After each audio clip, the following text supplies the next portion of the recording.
ಪದೇ ಪದೇ ಗಡಿಯಲ್ಲಿ ಕಿರಿಕ್ ಮಾಡ್ತಾ ಬೆಳಗಾವಿ ನಮ್ದು ಅಂತಿದ್ದ ಮರಾಠಿಗರು ಹೊಸ ವರಸೆಯನ್ನು ಶುರು ಮಾಡಿದ್ದಾರೆ. ಕನ್ನಡಿಗರನ್ನೇ ಮತ್ತೊಮ್ಮೆ ಅವಮಾನವನ್ನ ಮಾಡ್ತಿದ್ದಾರೆ.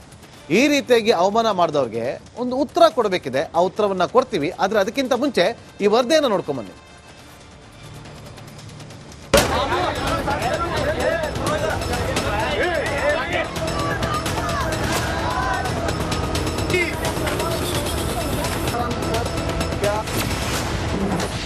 कैलागदे मै परचिಕೊಳ್ತಿದೆ महाराष्ट्र. या सगळ्या प्रकारानंतर या लाल पिवळ्या बेरोजगार संघटना परत एकदा रस्त्यावर उतरले. ಕನ್ನಡಿಗರು ಕೆರಳಿದರೆ ಮುಂಬೈ ನಮ್ಮದಾಗುತ್ತೆ. ಈ ಮರಾಠಿ ಪುಂಡರು ಕಿರಿಕ್ ಮಾಡೋದ್ರಲ್ಲಿ PhD ಮಾಡಿದ್ದಾರೆ. ಕನ್ನಡಿಗರ ಅಪಾರ ಭೂಮಿ ಕಿತ್ತುಕೊಂಡು ಕರುನಾಡ ರಾಜವಂಶ ಶಿಲಾಹಾರ ರಾಜವಂಶದ ಮುಮ್ಮಣ್ಣಿ ಹೆಸರಿನಿಂದ ಹುಟ್ಟಿದ ಮುಂಬೈಯನ್ನು ರಾಜಧಾನಿ ಮಾಡಿಕೊಂಡಿರೋ ಮರಾಠಿಗರು ಇದೀಗ ಬೆಳಗಾವಿ ನಮ್ದು ಅಂತಿದ್ದಾರೆ. ಮೊನ್ನೆ ಕರ್ನಾಟಕದ ಕಂಡಕ್ಟರ್ ಮೇಲೆ ಹಲ್ಲೆ ಮಾಡಿ ನಿನ್ನೆ ಫೋಕ್ಸೋ ಕೇಸ್ ಹಾಕಿ ಸಂಜೆ ಹೊತ್ತಲ್ಲಿ ಬಸ್ಗಳಿಗೆ ಮಸಿ ಬೆಳೆದು ಕಿರಿಕ್ ಮಾಡಿದ್ರು. ಇದೀಗ ಕನ್ನಡಿಗರನ್ನೇ ನಾಲಾಯಕ್ ಅಂತಿದ್ದಾನೆ MES ಮುಖಂಡ. या सगळ्या प्रकारानंतर या लाल पिवळ्या बेरोजगार संघटना परत एकदा रस्त्यावर उतरले. या घटनेनंतर आपलं काळं कृत्य बाहेर येतोय म्हणून आपला नीच चेहरा लोकांसमोर येईल म्हणून त्या भीतीनं त्या कंडक्टरनं याला फाशी रंग द्यायचं काम केलंय. ಜೋರು ಜಗಳ ಮಾಡ್ತಿದ್ದಾರೆ ರಾಜಕಾರಣಿಗಳು. ನೀವೆಲ್ಲ ದೊಡ್ಡ ಮನ್ಸು ಮಾಡಿ ಒಂದೇ ಮಾತಿನಲ್ಲಿ ಹೇಳ್ಬಿಟ್ರೆ ನಾಳೆ ರಾಜೀನಾಮೆ ಕೊಡ್ತೀನಿ.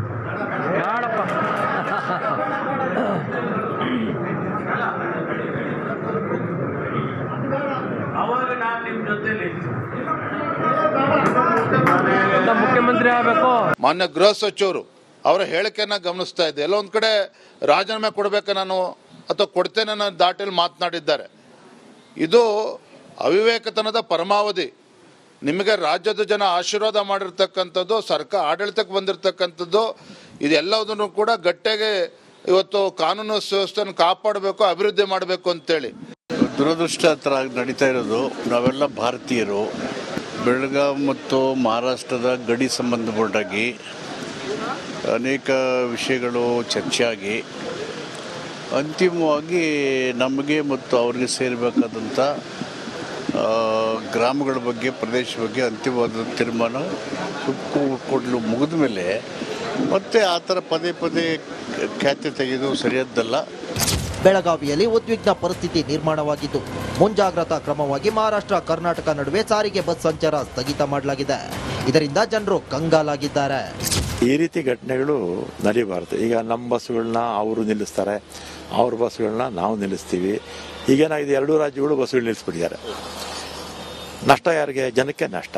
ಪಾಪ ಹೋಗೋರ್ಗೂ ಬರೋರ್ಗೂ ತೊಂದರೆ ಆಗುತ್ತೆ. ಈಗ ನೀವು ಶಿವಸೇನಾ ಅಂತ ಒಂದು ಪಕ್ಷ, ಇದು ಗುಂಡಾಗಿರಿ ಆಕ್ಚುಯಲ್ ಆಗಿ ಮಾಡಿರ್ತಕ್ಕಂಥದ್ದು. ಕಂಡಕ್ಟರ್ ಮೇಲೆ ಹಲ್ಲೆ ಮಾಡಿರ್ತಕ್ಕಂಥದ್ದು ಗೂಂಡಾಗಿರಿಯನ್ನು ಕಂಡಮ್ ಮಾಡಬೇಕಾಗಿತ್ತು. ಕಂಡಮ್ ಮಾಡದೆ ಆ ಹಲ್ಲೆ ಮಾಡಿದವ್ರಿಗೆ ಸಪೋರ್ಟ್ ಮಾಡ್ತಿರ್ತಕ್ಕಂಥದ್ದು ತಪ್ಪು. ಮರಾಠಿ ಪುಂಡರ ಹಾವಳಿ ಹೆಚ್ಚಾಗ್ತಿದ್ದು ಅವರ ಹಾವಳಿಗೆ ಬ್ರೇಕ್ ಹಾಕೋ ಬದಲು ನಮ್ಮ ರಾಜಕಾರಣಿಗಳು ಜಗಳ ಮಾಡ್ತಿರೋದು ದುರಂತವೇ ಸರಿ. Bureau report, republic Kannada. ನೋಡಿ, ಆ MES ಮುಖಂಡ ಅಂತ ಹೇಳಿಕೊಂಡಂತ ವ್ಯಕ್ತಿ ಮಾತಾಡಿದನ್ನ ಕೇಳಿಸ್ಕೊಂಡ್ವಿ. ಇವತ್ತು ನಿರುದ್ಯೋಗ ಸಂಘಟನೆ ಅಂತೇಳಿ ನಮ್ಮ ಕರವೇ ಸಂಘಟನೆಗಳಿಗೆ ಹೀಯಾಳಿಸುವಂಥ ಕೆಲಸವನ್ನ ಮಾಡಿದ್ದಾನೆ. ಇವತ್ತು ಇದೇ ಕರವೇ ಸಂಘಟನೆಗಳು ತಮ್ಮ ಕೈಯಿಂದ ದುಡ್ಡನ್ನು ಹಾಕಿ ಎಷ್ಟೋ ಪ್ರತಿಭಟನೆಗಳನ್ನ ಮಾಡುತ್ತೆ. ಯಾರ ಹತ್ರನೂ ಫಂಡಿಂಗ್ ಎತ್ಕೊಂಡ್ಬಂದು ಇಲ್ಲಿ ಪ್ರತಿಭಟನೆಗಳನ್ನ ಮಾಡೋದಿಲ್ಲ. ಇವತ್ತು ಕನ್ನಡಕ್ಕೋಸ್ಕರ, ಕನ್ನಡಕ್ಕಾಗಿ, ಕನ್ನಡಿಗರಿಗೋಸ್ಕರ ಎಷ್ಟು ಹೋರಾಟಗಳನ್ನು ಮಾಡಿದ್ದಾರೆ. ಇತಿಹಾಸದ ಪುಟಗಳನ್ನು ಒಮ್ಮೆ ತೆಗೆದು ನೋಡಲಿ. ಎಷ್ಟು ಜೈಲು ವಾಸವನ್ನು ಅನುಭವಿಸಿದ್ದಾರೆ ಅನ್ನೋದನ್ನ ಇವ್ರಿಗೆ ಯಾರಿಗೂ ಗೊತ್ತಿಲ್ಲ. ಯಾರೋ ಅಲ್ಲಿ ನಿಂತ್ಕೊಂಡು ಬೀದಿಗೆ ಹೋಗೋ ದಾಸ ಮಾತಾಡ್ತಾ ಅಂತಂದ್ರೆ ಅದಕ್ಕೆಲ್ಲ ತಲೆ ಕೆಡಿಸ್ಕೊಳಕ್ಕಾಗೋದಿಲ್ಲ. ಆದರೆ ಈಗ ಇರುವಂಥ ವಿಚಾರ, ನಮ್ಮ ಹೋರಾಟ ಯಾವುದು ವಿಚಾರಕ್ಕೆ ಒಂದು ಸೌಜನ್ಯಯುತವಾಗಿ ಪಕ್ಕದ ರಾಜ್ಯ ಒಂದು ಒಳ್ಳೆಯ ಉತ್ತಮವಾದಂಥ ಸಂಬಂಧಗಳಿರಬೇಕು. ಅದು ಬಿಟ್ಟು ಇದನ್ನ ಶುರು ಮಾಡಿದ್ಯಾರು? ನೀವೇ ಅಲ್ವಾ? MES ಪುಂಡರ್ ಅಲ್ವಾ? ಕಂಡಕ್ಟರ್ ಕನ್ನಡ ಮಾತಾಡು ಅಂತ ಹೇಳಿದ್ದಕ್ಕೆ ಆತನ ಮೇಲೆ ಹಲ್ಲೆ ಮಾಡಿದ್ರಿ. ಯಾರು ನಿಮ್ಗೆ ರೈಟ್ಸ್ ಕೊಟ್ಟಿದ್ದಾರೆ ಹಲ್ಲೆ ಮಾಡೋದಿಕ್ಕೆ? ಅವಕಾಶವನ್ನು ಮಾಡಿಕೊಟ್ಟಿದ್ಯಾರು? ಇದಕ್ಕೆ ಶುರು ಅಂತ ಬಂದಿದ್ದು, ಬೆಂಕಿಯ ಕಿಡಿ ಹೊತ್ಕೊಂಡಿದ್ದು, ಕಿಡಿಯನ್ನ ಹೊತ್ತಿಸಿದ್ದು ನೀವೇ ಅಲ್ವಾ? ಈಗ ಬಂದು ನಿಂತ್ಕೊಂಡು ಮಾತಾಡಿದ್ರೆ, ನಾರಾಯಣಗೌಡರು ಕರೆ ಕೊಟ್ಟಿದ್ದಾರೆ, ನಾಡದ್ದು ಬರ್ತೀನಿ ಬೆಳಗಾವಿಗೆ, ದಮ್ ಇದ್ರೆ ಬಂದು ಬೆಳಗಾವಿಯಲ್ಲಿ ನಿಂತ್ಕೊಂಡು ಮಾತಾಡೋಂತ, ನೋಡೋಣ ನಾಡ್ದೇನಾಗುತ್ತೆ ಅಂತೇಳಿ. ನಾರಾಯಣಗೌಡರು ಮಾತಾಡಿದ್ದಾರೆ, ಕೇಳ್ಕೊಂಬನ್ನಿ.